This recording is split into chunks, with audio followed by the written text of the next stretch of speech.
நமது மிஷனரி இயக்கமானது 195 முழுநேர பணியாளர்களை கொண்டு ஒடிசா மாநிலத்தில் செயல்படுகிறது.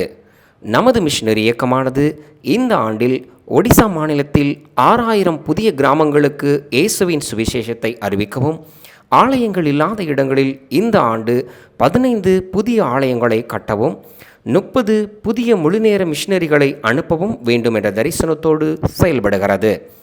சுவிசேஷ பாரத்தோடு இயங்கும் இந்த ஊழியத்தின் தேவைகள் சந்திக்கப்படவும், கொடுக்கும் பங்காளர்கள் எழும்பவும் ஜெபியுங்கள். இந்த நிகழ்ச்சி உங்களுடைய வாழ்வில் நிச்சயமாக மாற்றத்தை கொண்டு வரும் என்று கர்த்தருக்குள் நம்புகிறோம். நம்ம யூடியூப் சேனலை சப்ஸ்கிரைப் பண்ணாதவங்க உடனே கீழே இருக்க பெல் பட்டனை கிளிக் பண்ணி சப்ஸ்கிரைப் பண்ணிக்கோங்க. புது வீடியோக்களை உடனுக்குடன் பார்க்கலாம். வாங்க வீடியோக்குள்ள போலாம். அன்றையும் அவருடைய தீர்மானத்தின்படி அழைக்கப்பட்டவர்களாய் தேவனிடத்தில் அன்பு கூறுகிறவர்களுக்கு சகலமும் நன்மைக்கு ஏதுவாக நடக்கிறது. சோதனை ஆனாலும் தேவனே அனுமதிக்கிறார்.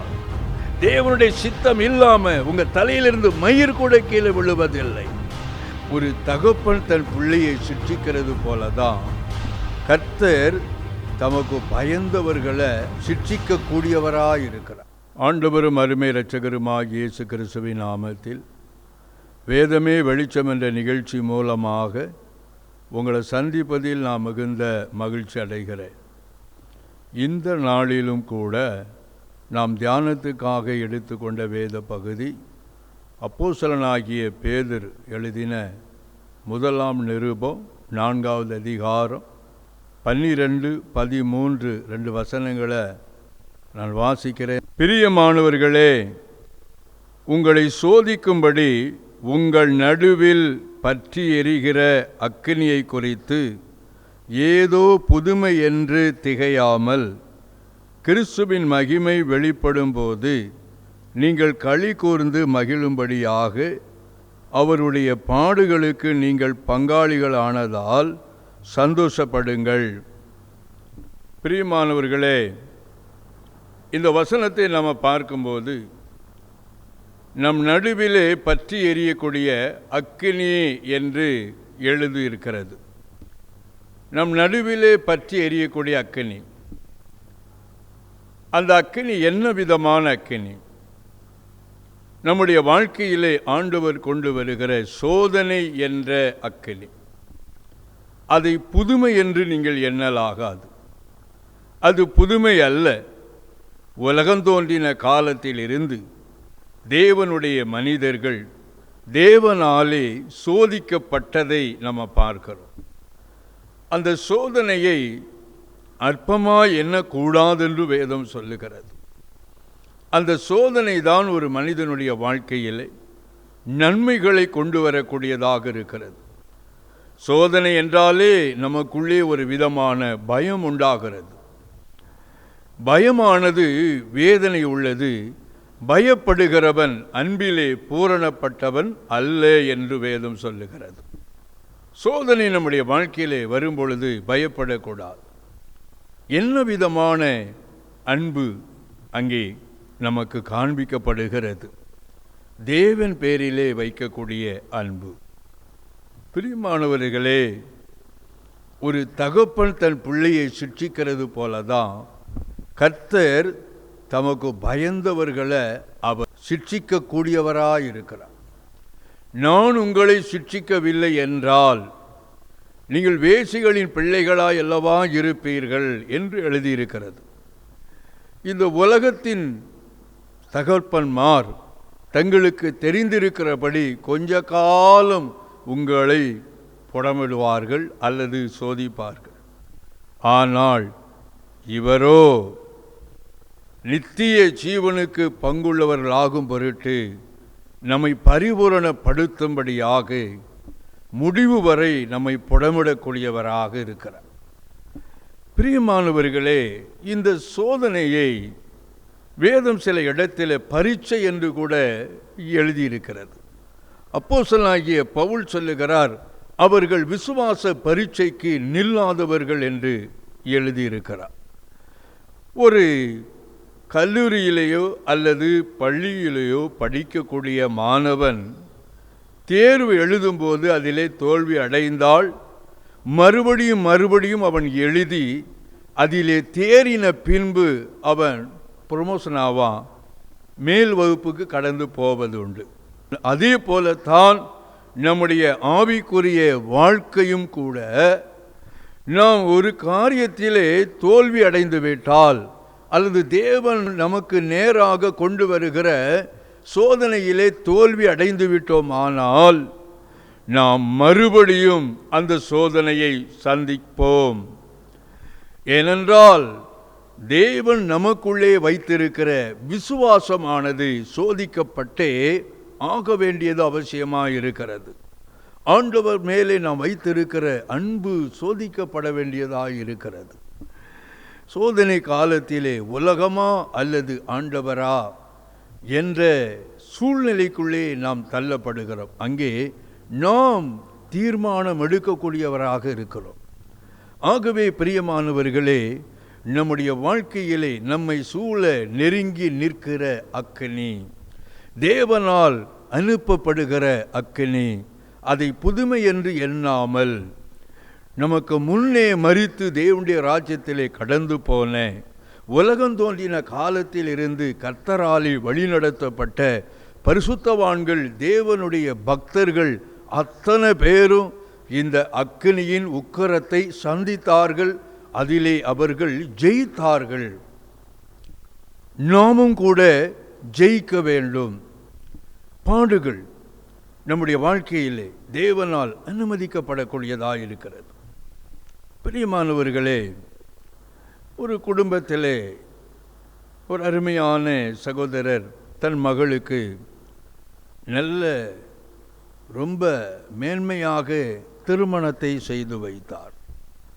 அப்போ திருமணத்தை செய்து அவர்கள் வைத்தபோது அந்த ஆவிக்குரிய திருமணத்திலே அந்த மணமக்கள் ஆசீர்வதிக்கும்படிக்கு மாப்பிள்ளை வீட்டார் பக்கமும் பெண் வீட்டார் பக்கமுமாக அநேக கர்த்தருடைய தாசர்கள், அநேக ஜெபிக்கக்கூடிய கர்த்தருடைய பிள்ளைகள் எல்லோருமாக கடந்து வந்து அந்த திருமணத்திலே மணமக்களை வாழ்த்தினார்கள். எல்லோரும் அவர்களை ஆசீர்வதித்து கடந்து போனார்கள்.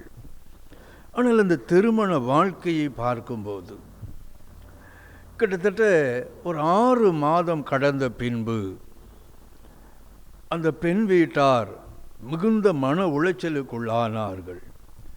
ஏனென்றால் அந்த சகோதரன் வாழ்க்கையிலே போதையின் அடிமைத்தனம் காணப்பட்டது.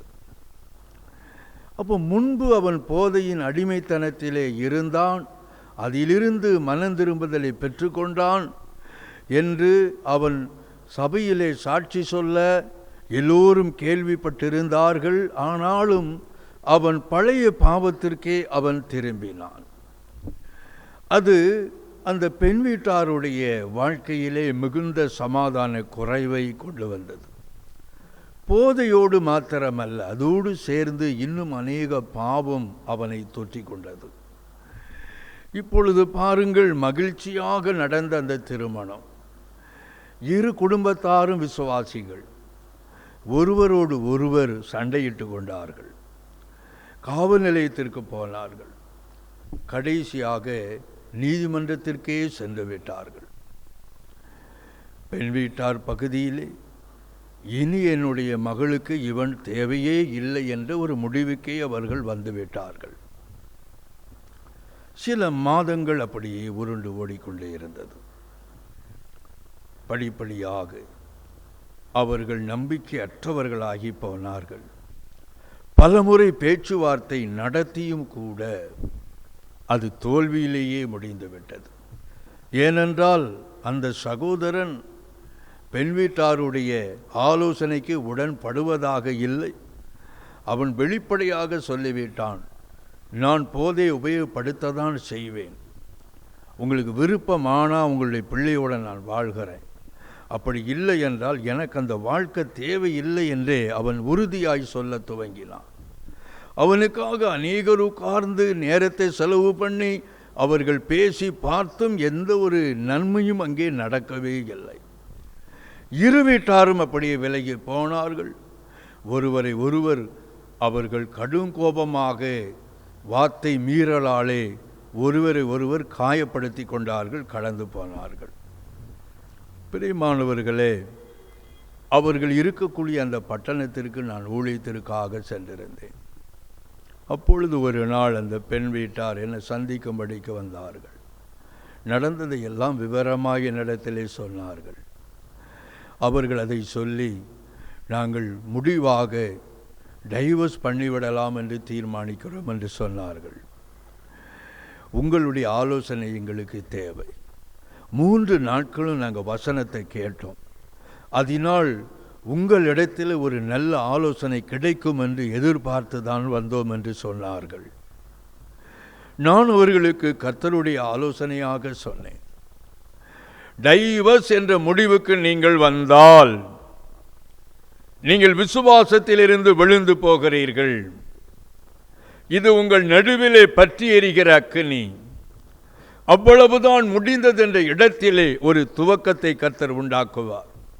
உங்கள் நாவினாலே நீங்கள் சொல்லுகிறீர்கள், திருமணம் என்ற பகுதிக்குள்ளே நாங்கள் செல்லும்போது ஆண்டவர் எங்களுக்கு இந்த வசனத்தை கொடுத்தார், வாக்கை கொடுத்தார் என்று உங்கள் நாவே கர்த்தரை புகழுகிறது. ஆனால் அதே ஆண்டவர் ஏன் இப்படி என் பிள்ளையுடைய வாழ்க்கையிலே செய்தார் என்று கேள்வி எழுப்புகிறீர்கள். ஏன் நீங்கள் அவன் மனம் திரும்பி மறுபடியும் வரமாட்டான் என்று நீங்கள் ஏன் அவிசுவாசப்படுகிறீர்கள்? நீங்கள் விசுவாசத்துக்குள்ளே கட்டப்பட வேண்டும். கர்த்தர் அதை உடைத்து மாற்றுவார் என்று சொல்லி அவர்களுக்கு ஆலோசனை கொடுக்க அவர்கள் அழுது ஆண்டவரோடு ஒப்புரவானார்கள். இதற்கிடையிலே 1.5 ஆண்டுகள் கடந்து சென்று விட்டது. பிரியமானவர்களே, என்ன ஆச்சரியம் பாருங்கள். பெண் வீட்டாரும் அந்த மகளும் இடைவிடாமல் ஜெபத்திலே தரித்திருந்தார்கள். என் தேவனாலே இந்த தீமையான வாழ்க்கையை நன்மையாக மாற்ற முடியும், தீமையான இந்த அனுபவத்தை நன்மையாய் மாற்ற முடியும் என்று விசுவாசித்து அவர்கள் ஜெபித்து அவர்கள் விசுவாசத்திலே பலப்பட்டார்கள். தேவன் ஒரு நாள் அந்த மகனை சந்தித்தார். அவன் ஒரு நெருக்கமான சூழ்நிலையிலே அகப்பட்டு கொண்டான். அந்த இடத்திலே தான் விழுந்து போனதை உணர்ந்தான். மறுபடியும் தேவனை நோக்கி பார்த்தான். அவன் தேவனுடைய பிள்ளையாக மறுபடியும் பலன் அடைந்தான். அவர்கள் இணைக்கப்பட்டார்கள். அவர்களை குடும்பமாக்கி ஆண்டவர் பிள்ளைகளை கொடுத்து அந்த குடும்பத்தை அவர் வேலியடைத்தார். ஆண்டவருடைய நாமத்துக்கு மகிமை உண்டாவதாக.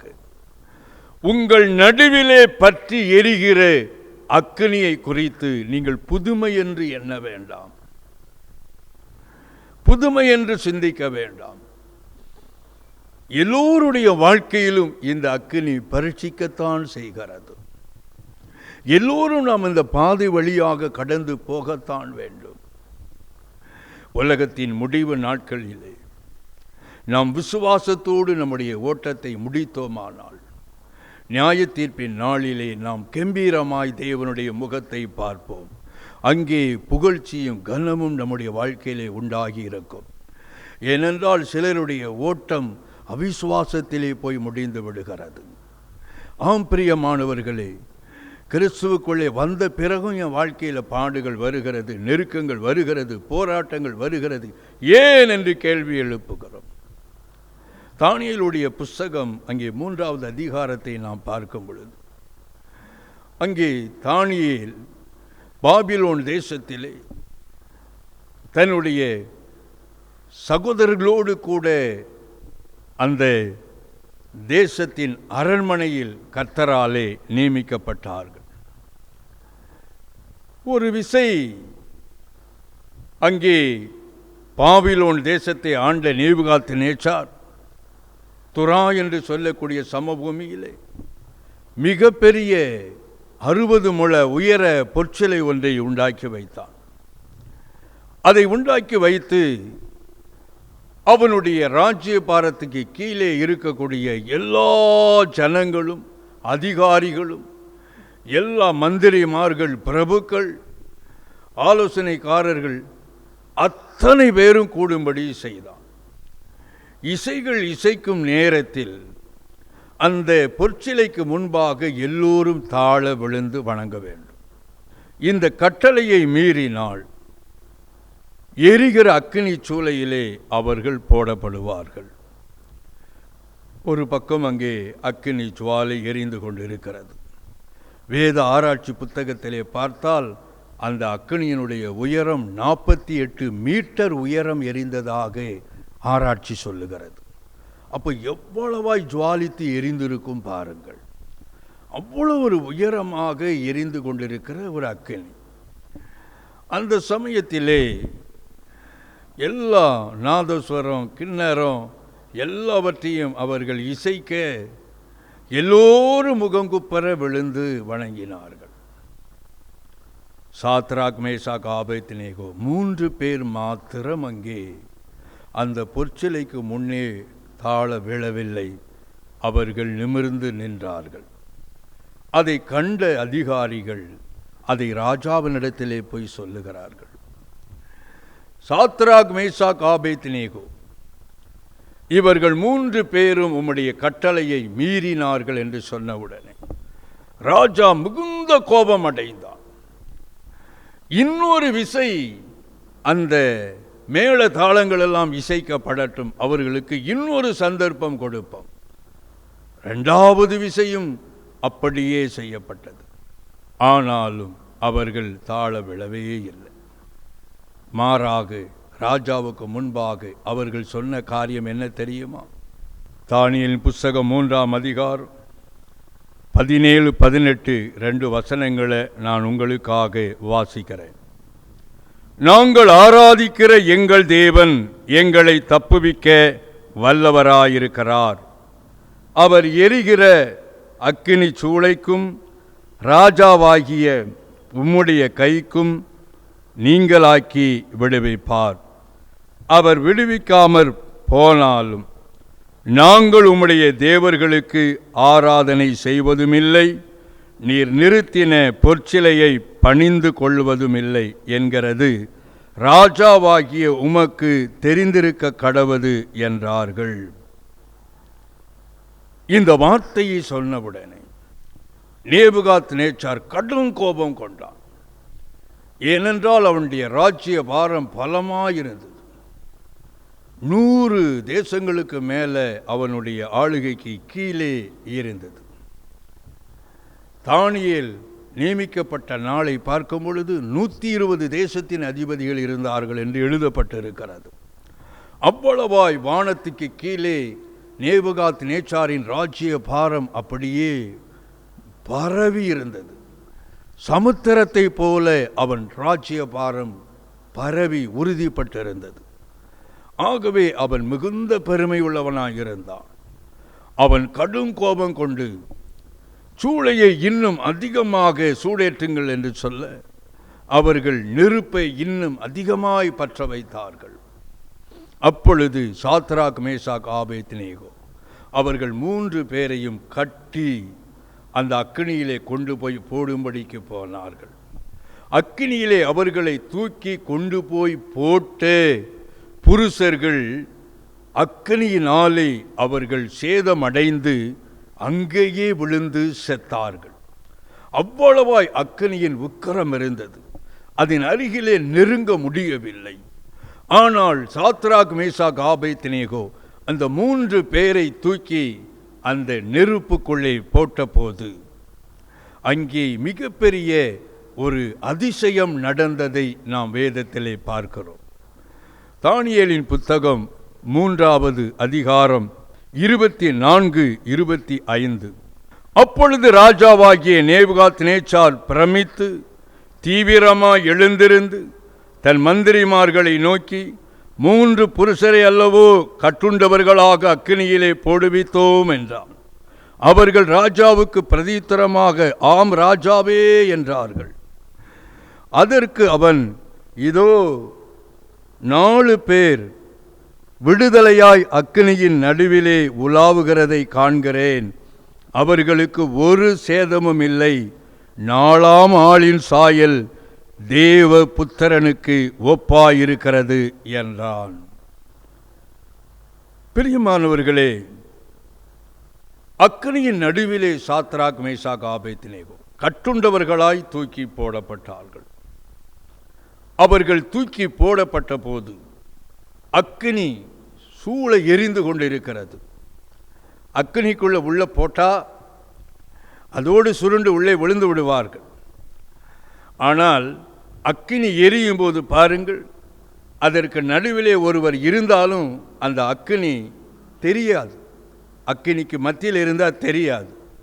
அங்கே சாத்ராக், மேஷாக், ஆபேத்நேகோ கட்டுண்டவர்களாய் உள்ளே போடப்பட்ட போது அவர்கள் விடுதலையாய் அக்கினிக்குள்ளே உலாவிக் கொண்டிருப்பதை நேபுகாத்நேச்சார் காணும்படியாக, அவனுடைய மந்திரிமார்கள் எல்லாம் காணும்படியாக, எல்லா ஜனங்களும் காணும்படியாக கர்த்தர் அவர்களுடைய கண்களை திறந்தார்.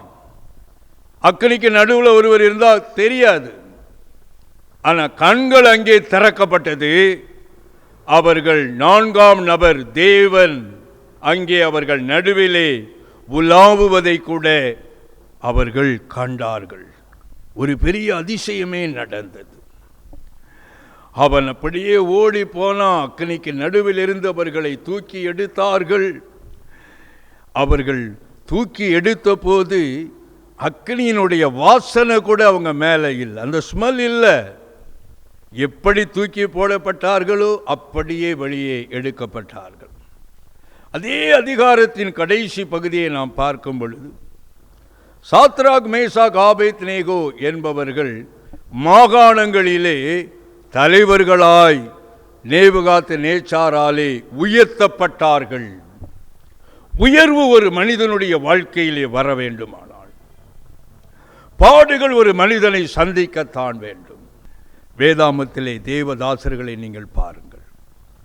அவர்கள் நடுவிலே பற்றி எறிந்த அக்கினி, அவர்கள் சந்தித்த பாடுகள், அதற்கு பின்னாக அவர்கள் கண்ட உயர்வை நாம் பார்க்க முடியும்.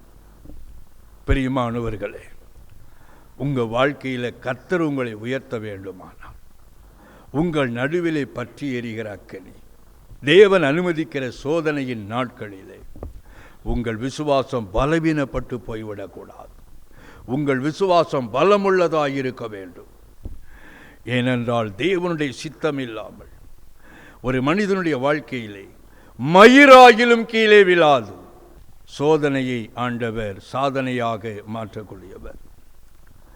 ஒரு திருச்சபையிலே நடந்த சம்பவம். அங்கே அநேக பிள்ளைகள் 12th எக்ஸாம் பண்ணாங்க, 10th எக்ஸாம் பண்ணாங்க. அது ஒரு 300 பேர் கூடிய ஆராதிக்கக்கூடிய திருச்சபை. எல்லோரும் அவர்களுடைய மார்க்கு அதெல்லாம் சொல்லி ஆண்டவரை அந்த நாளில் ஆராதனை வேளையில் சாட்சி பொழுதில் எல்லோரும் ஒவ்வொருவராக புகழ்ந்தார்கள். அப்பொழுது 12வது வகுப்பிலே தோல்வி அடைந்த ஒருவன், அவன் அப்படியே எழும்பி வந்தான்.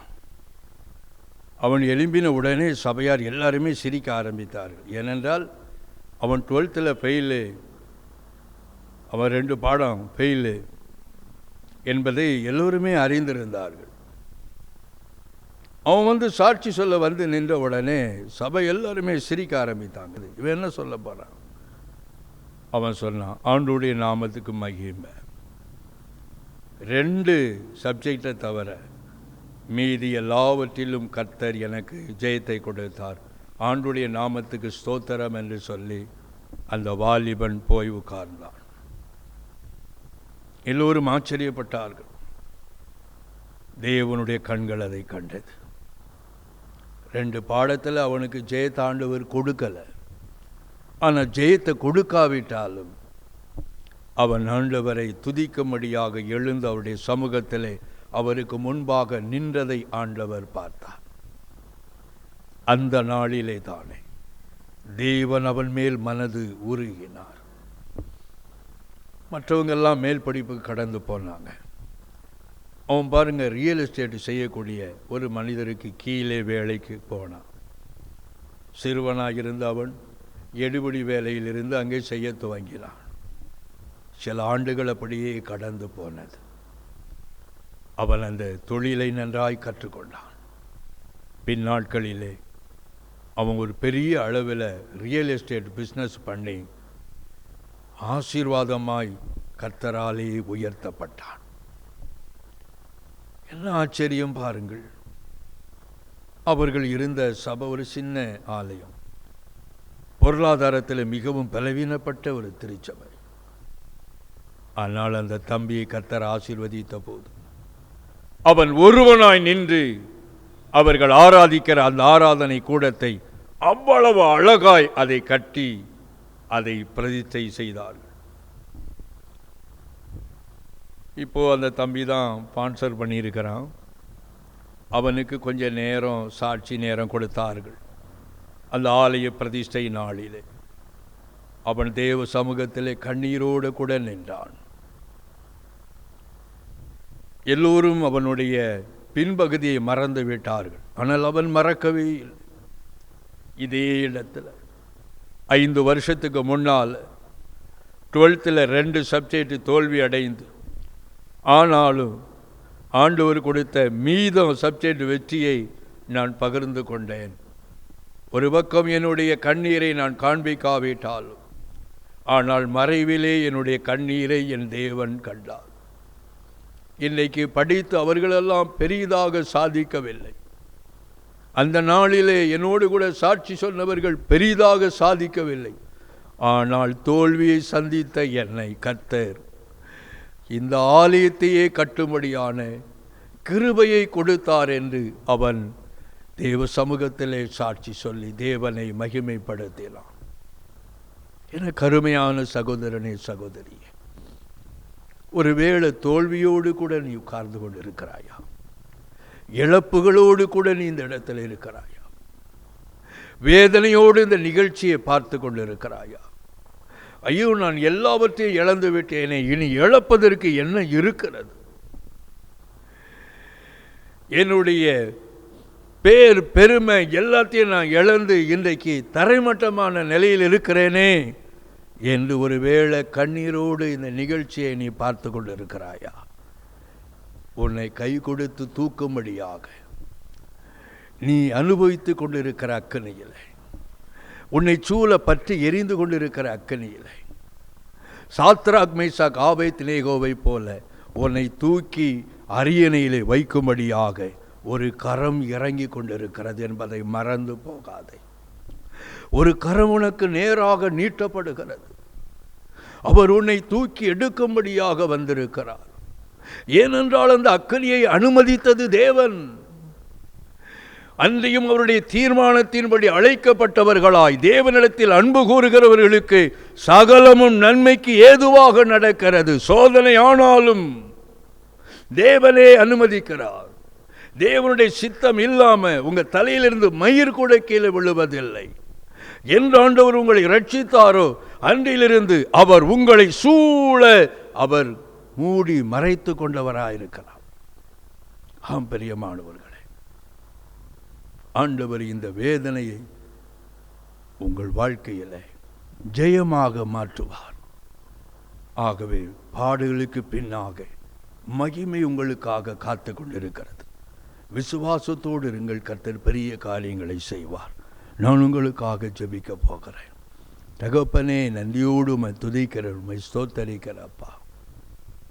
இயேசுவே, உமக்கு ஸ்தோத்திரம். உம்முடைய பிள்ளைகள் வசனத்தை கேட்டார்கள், கண்ணீரோடு நிற்கிறார்கள், வேதனையோடு இருக்கிறார்கள். என்ன செய்யட்டும் என்ற ஒரு வேதனை.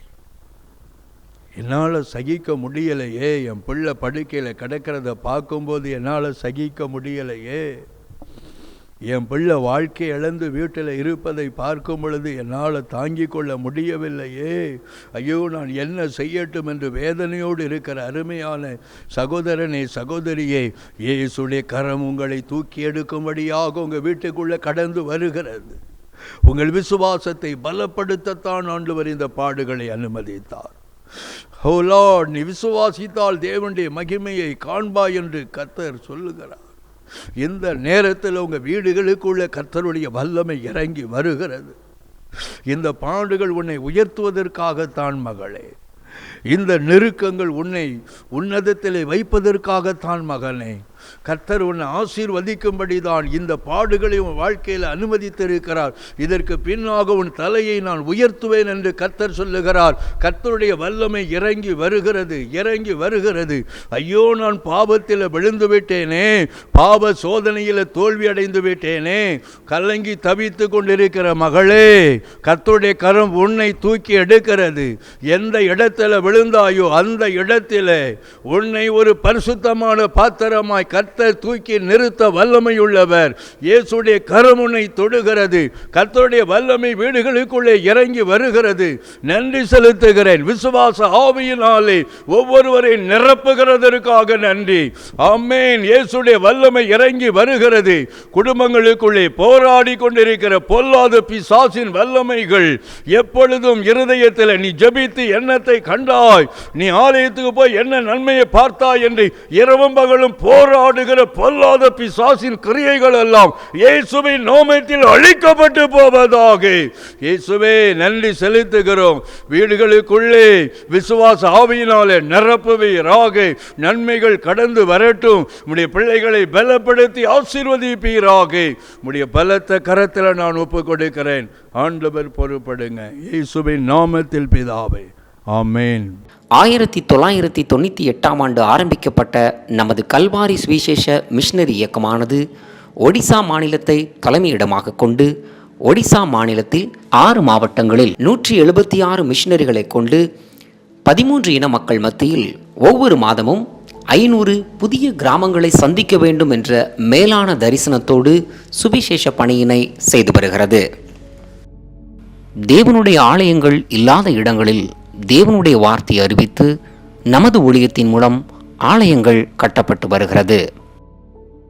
ஒடிசாவில் வாலிபர் முகாம், சிறுவர் முகாம், விடுதலை முகாம் மூலமாக எண்ணற்ற மக்களுக்கு தேவனுடைய வார்த்தையானது அறிவிக்கப்பட்டு வருகிறது. அறியப்படாத இடங்களில் தேவனுடைய வார்த்தையை அறிவிக்கும் நமது மிஷனரி ஊழியத்தில் இன்னும் அதிகமான மிஷனரி பணியாளர்கள் எழும்பப்படவும், ஒடிசா மொழியில் தேவனுடைய பரிசுத்த வேதாகமத்தை கொடுக்கும் நன்கொடையாளர்கள் எழும்பவும் ஜெபித்துக் கொள்ளுங்கள்.